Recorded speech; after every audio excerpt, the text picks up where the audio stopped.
Estados Unidos vão acabar com o TPI. Olha isso aqui. E eu acho que o TPI, se não desistir disso, vai encontrar sua credibilidade globalmente, seriamente danificada. E eu acho que os Estados Unidos deveriam estar muito preocupados, porque eu acredito que isso é um teste para aplicá-lo a membros do serviço americano e líderes americanos no futuro. Esse daqui é Marco Rubio, um senador americano que agora foi nomeado por Trump como secretário de Estado dos Estados Unidos. E aqui, agindo já como o mais novo secretário de Estado americano, poxa, Marco Rubio, como você vai ver aqui completo na íntegra, praticamente aqui já declarou uma guerra diplomática aberta contra o TPI, o tribunal que condenou Netanyahu, condenou também o líder do Hamas, colocou Netanyahu e o Hamas na mesma régua. E agora, com Trump no poder e Marco Rubio ali na linha de frente, é provável que os Estados Unidos venham tomar uma posição firme contra esse tribunal. Principalmente porque o governo Trump aqui meio que, segundo Marco Rubio, que está na linha de frente, né, que representa ali uma parte do governo americano, ele falou abertamente aqui que esse TPI pode estar meio que preparando um terreno para futuramente viesse levantar contra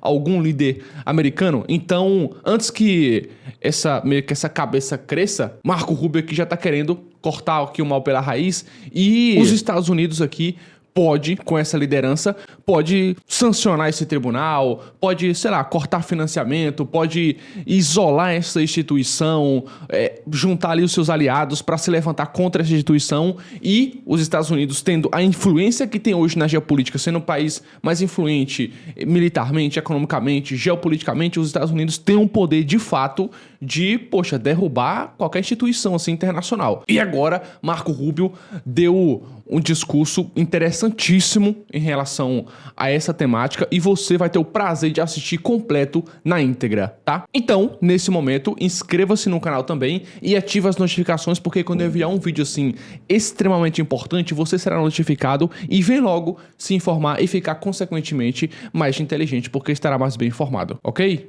Agora, fique com o vídeo. Deixe-me falar por um minuto sobre o Tribunal Penal Internacional. Olha, como você sabe, temos problemas reais lá. O tribunal originalmente foi concebido, pelo menos do nosso ponto de vista, para ser um tribunal que se concentrasse em crimes internacionais cometidos por pessoas. Países que não tinham uma democracia robusta, nem um sistema judiciário forte que responsabilizasse seu próprio povo por crimes. O tribunal claramente foi além disso, obviamente. Eles focam em pessoas de países que resolvem seus problemas, como EUA e Israel, mas também estão se concentrando em pessoas que vêm de países. A coisa mais recente e óbvia, a coisa que surgiu disso foi a acusação no mesmo dia de Netanyahu, mais um caráter do Hamas. Qualquer tribunal, que é um tribunal de justiça, tem que ser capaz de reconhecer o que é bom do que é ruim. E quando você tenta acusar duas pessoas e mostrar algum tipo de equivalência moral, nesse sentido, eles estão apenas latindo na árvore errada, e eu acho que, infelizmente, vamos ter que ligar para eles quais são seus pensamentos sobre isso. Bem, eu acho que o TPI causou um dano tremendo à sua credibilidade global. Primeiro de tudo, está indo atrás de um Estado não membro com as alegações que eu acredito. Na verdade, eu acho que apenas nas últimas 24 horas, o Tribunal Superior de Israel apresentou um recurso perante o TPI, mesmo que não seja um Estado membro. E eu vi alguns dos documentos do promotor, Sr. Khan, que estava envolvido nesse processo, e ele argumenta que eles têm o direito de ir atrás de não-membros, por suas atividades dentro dos limites dos Estados-membros, neste caso. E eu acho que, primeiro de tudo, toda a premissa de sua acusação é ir além do processo em si e do precedente que isso estabelece, o que é um precedente muito perigoso para os Estados Unidos da América, né, a propósito, porque isso é um teste para ver se podemos ir atrás de um chefe de Estado, de uma nação que não é membro. Se pudermos ir atrás deles e conseguirmos isso em relação a Israel, eles aplicarão isso aos Estados Unidos em algum momento. E, na verdade, já houve ameaças de fazer isso no passado. Mas a premissa da acusação em si é completamente e totalmente falha. Como você disse, eles seguiram em frente. Eu acho que eles também foram atrás do Senegal. Primeiro, o Senegal não viajou pelo mundo. Ele não está mais conosco. Mas ele viajou pelo mundo, não corria o risco de ser apreendido. Em segundo lugar, a questão da equivalência moral foi ofensiva. Deixe-me explicar, e eu acho que não preciso explicar isso para este comitê. O Hamas, eles enviaram um monte de selvagens para Israel com o propósito expresso e explícito de atacar civis. Eles foram aos concertos, eles foram a esses festivais de música. Eles sabiam que não havia soldados no festival de música. Eles sabiam que eram adolescentes e jovens famílias, que foram a diferentes comunidades e kibbutzim e coisas do tipo. E eles atacaram deliberadamente, civis, liberadamente.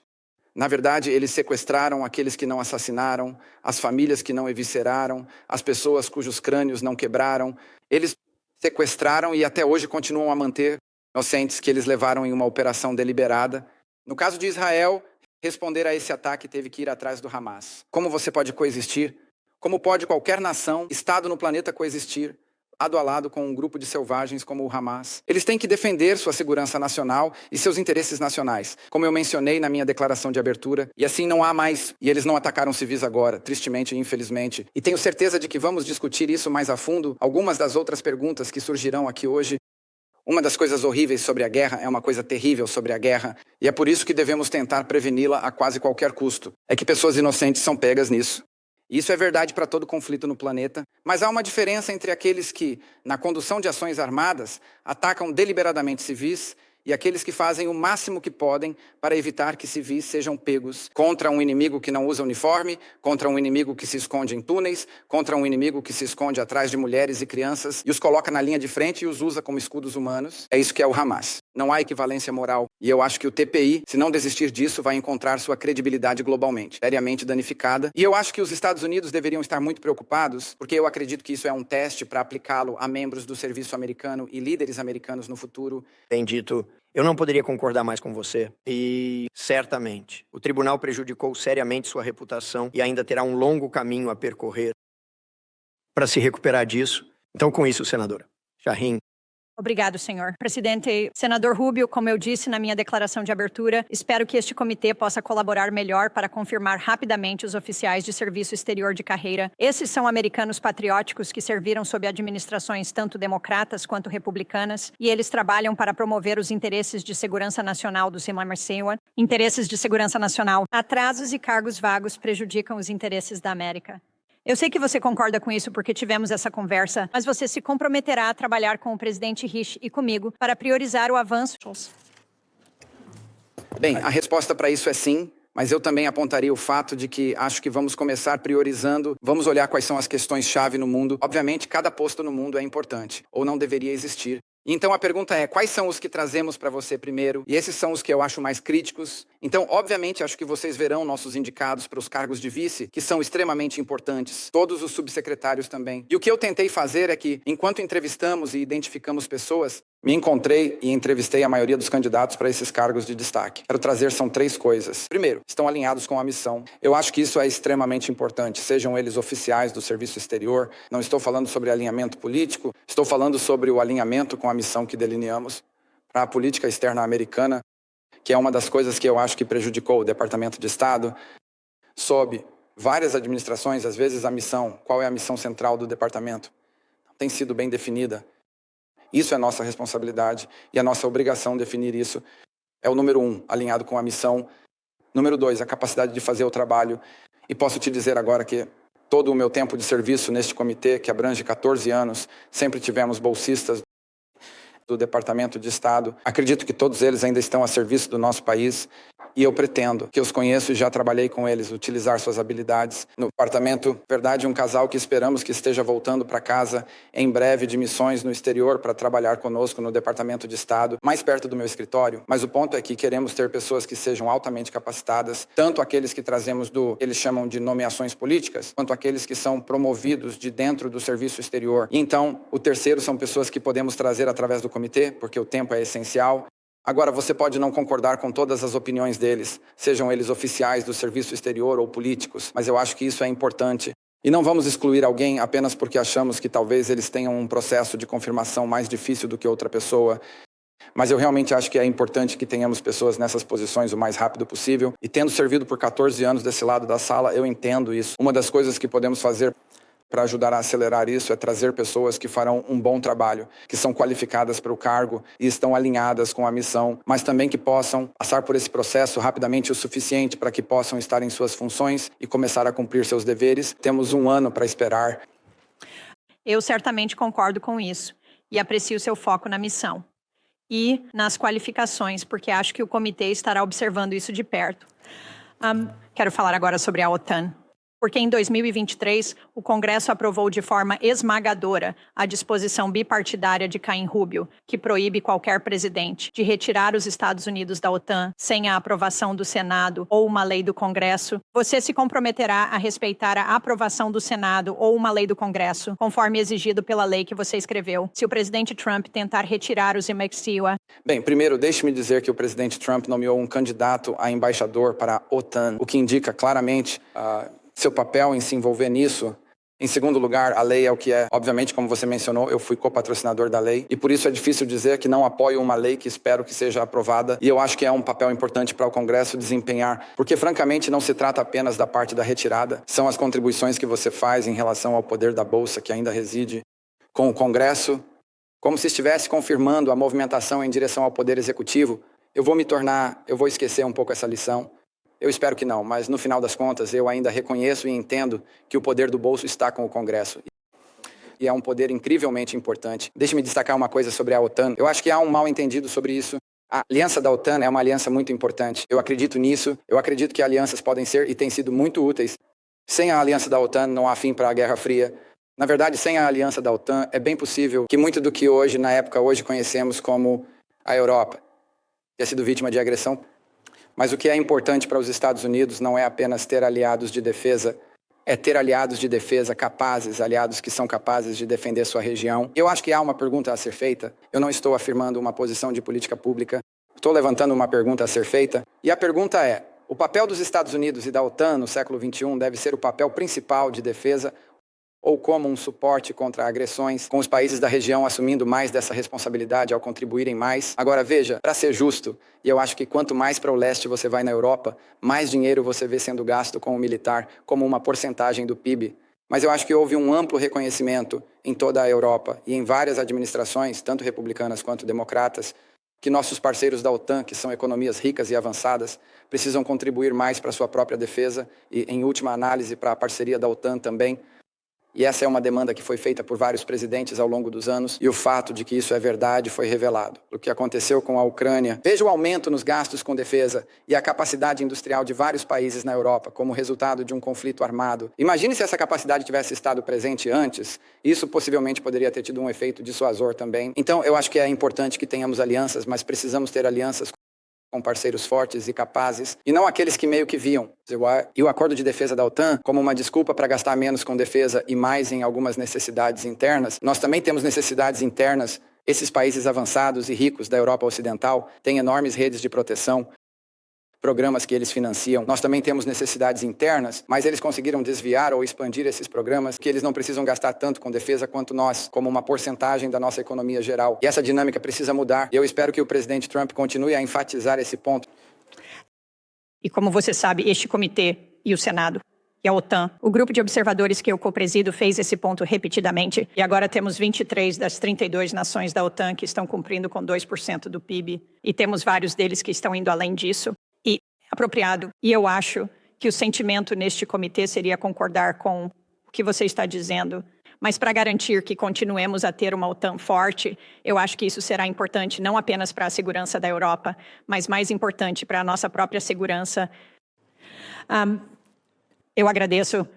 Nós falamos sobre a Ucrânia. Eu aprecio sua liderança passada em apoiar a luta da Ucrânia pela soberania. Mais recentemente, você votou contra o financiamento suplementar para a Ucrânia e contra a anistia de dívidas para a Ucrânia em novembro, dívidas que seriam críticas para a estabilidade econômica da Ucrânia. Então, você pode falar sobre como suas opiniões sobre a Ucrânia se desenvolveram e onde você está agora? E o que você acha que é importante fazermos para garantir que haja a posição de negociação mais forte possível se a Ucrânia e a Rússia chegarem à mesa de negociações? Claro. Primeiro, deixe-me ressaltar, e embora eu ainda fale sobre minha visão do processo, que eu votei contra aquele projeto porque eu disse que não votaria a favor de um projeto a menos que ele abordasse a crise na nossa fronteira sul como parte do acordo geral.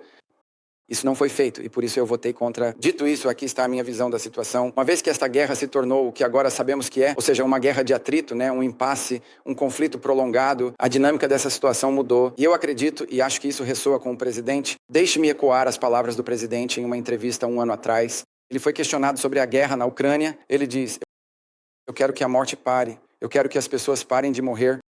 Eu quero que os assassinatos parem. E, francamente, eu não sei como alguém poderia dizer que não. A destruição que a Ucrânia está enfrentando é extraordinária. Vai levar uma geração para reconstruí-lo.